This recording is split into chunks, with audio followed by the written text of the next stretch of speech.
बाप बैठ करके जो समझाते हैं और बाकी तो मनुष्यों को समझाना दिन प्रतिदिन बहुत सहज है। अरे भाई, तुम खुद मुख से कहते हो कि हमारा बाप स्वर्गवासी है, तो नरक में हो ना। बाप स्वर्गवासी हुआ तो स्वर्गवासी होने से पहले नरकवासी था ना।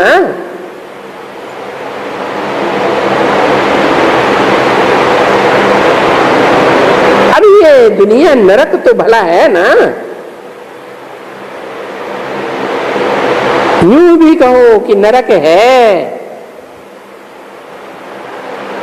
स्वर्ग में इन लक्ष्मी नारायण का राज्य था।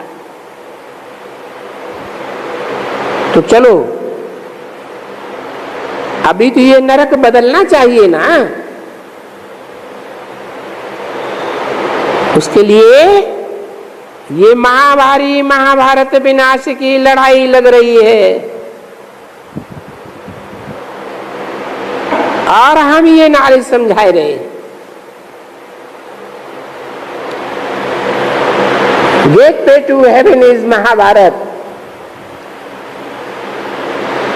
जो इस महाभारी महाभारत लड़ाई से पसार करेंगे वो स्वर्ग के गेट से पसार होंगे। बाबा क्या कहते हैं? अभी यात्रा पर घर जाना ही है, तो अभी तुम ये यात्रा सीख लो, क्योंकि इस रूहानी यात्रा से फिर वापस नहीं आना है। उन जिस्मानी यात्राओं से तो वापस आ जाते हैं।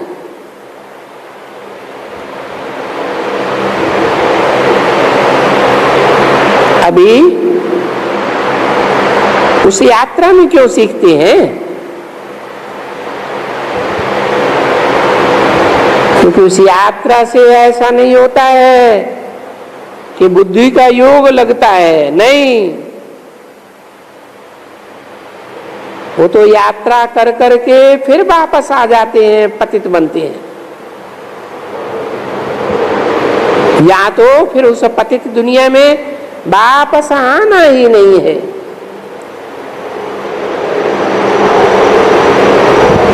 और पवित्र बनना है। पवित्र बनने के बगैर तो कोई जाएगा ही नहीं। पवित्र नहीं बनेंगे तो फिर सजाएं खाएंगे। नहीं तो ये पुरुषार्थ करेंगे। तो बच्चों को शिक्षा ही ऐसी दी जाती है। वो बाप बोलते हैं कि मेरे को जितना याद करेंगे इतना ऊंचा वर्षा तुम पाएंगे।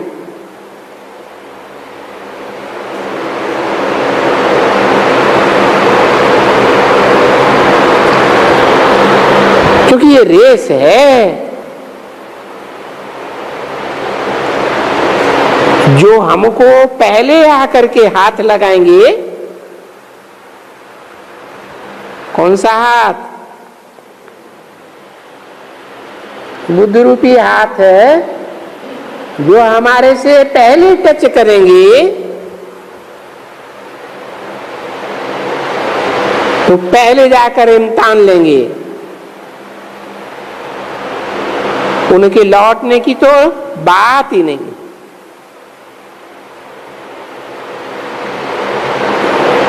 वहां तो स्कूल में जाकर के हाथ लगा के फिर यहां वापस आए तो वो उसको विन करे।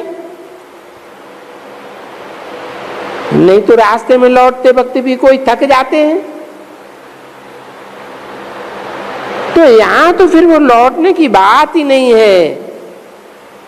ये लौटने की रेस नहीं है। यहां तो सिर्फ भागने वाली रेस है। वो रेस होती है ना झंडे को हाथ लगा करके लौट आवे।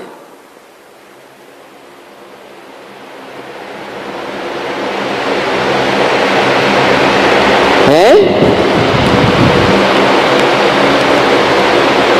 इसका अर्थ क्या है?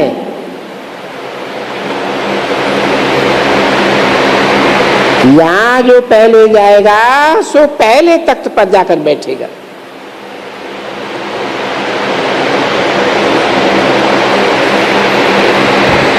ये लौट करके यहां आना नहीं है पुरानी दुनिया में।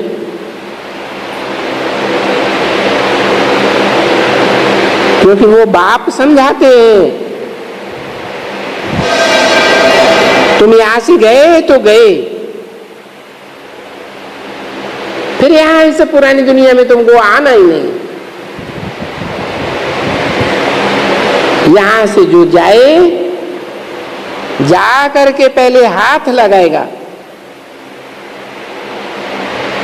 सो पहले गद्दी पर जरूर बैठेगा। देखो कैसी फर्स्ट क्लास रेस है, और बहुत समझ की रेस है ना।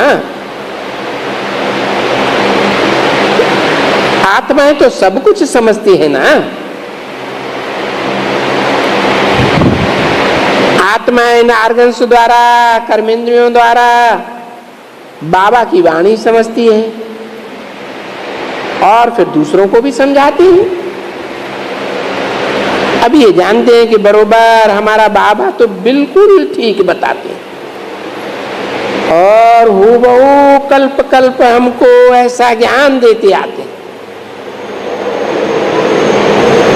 इस समय में आकर के कहते हैं बच्चे, अब ये बच्चे किसको कहा? आत्मा को कहा, जो आत्मिक स्थिति में स्थित होते हैं। तो ये बात कोई गीता में तो नहीं लिखी है,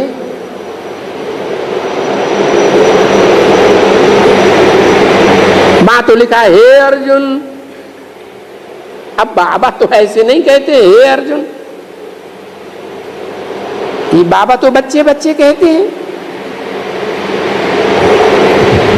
ऐसे तो नहीं कहते हे गुलजार, हे फलाना फलाना। अरे यहां कितनों का नाम लेकर के कितने का लेंगे? तो यूं कहें कि हे बच्चों, देखो भक्ति मार्ग में और यहां में कितना फर्क हो गया। हे बच्चों,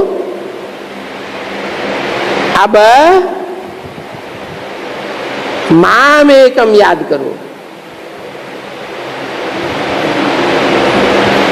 अभी बच्चों का कितनों का नाम लेंगे?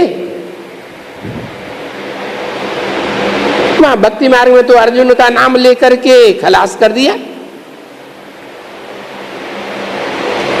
और यहां तो है गीता पाठशाला।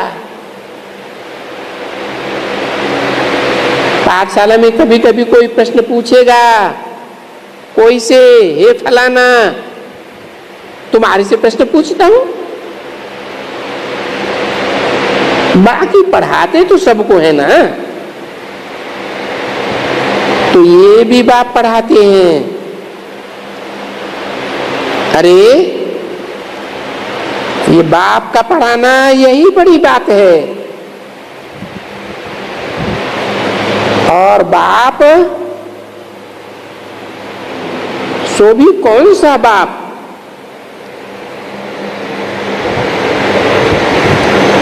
पहले तो बाप का बने,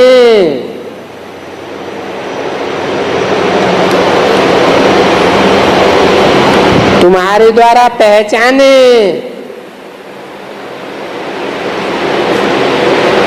कि अभी हम उनके बने हैं। किनके?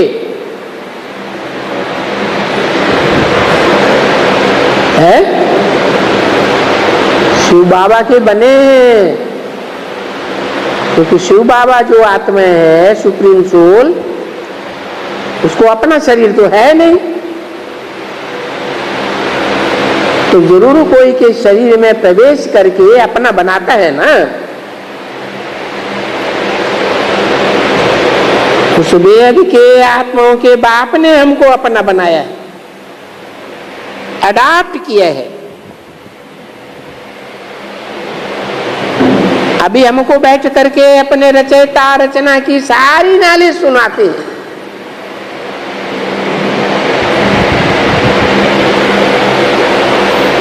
अब ये तो सुनाते हैं तो तुम सुनो। हम जो कहते हैं कि बाप हमको जो रचयिता है, वो रचना सतयुग से लेकर के कलयुग के अंत तक, फिर कलयुग से सतयुग की याद ये कैसे होती है, कैसे चक्कर फिरता है, सो बैठ करके अभी समझाते हैं।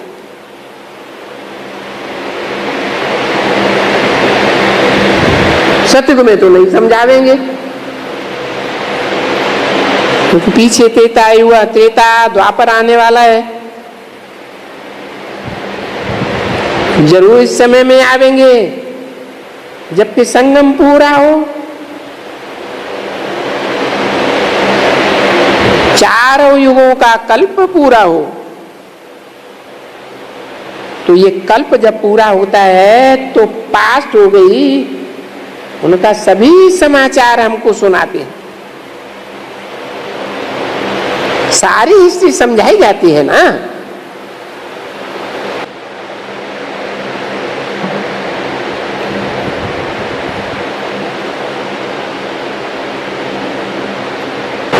कहते हैं लॉन्ग लॉन्ग एगो।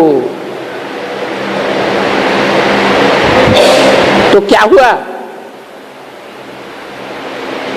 तो बाप बैठ करके बताते हैं 5-4 वर्ष पहले भी मैंने तुमको ये नॉलेज सिखाई थी। फिर क्या हुआ था? फिर तुम जाकर के देवी देवता बने। तो ये भी आख्यान ही हुई ना। तो तुम्हारे 84 जन्मों की आख्यानी है। अच्छा, ओम शांति।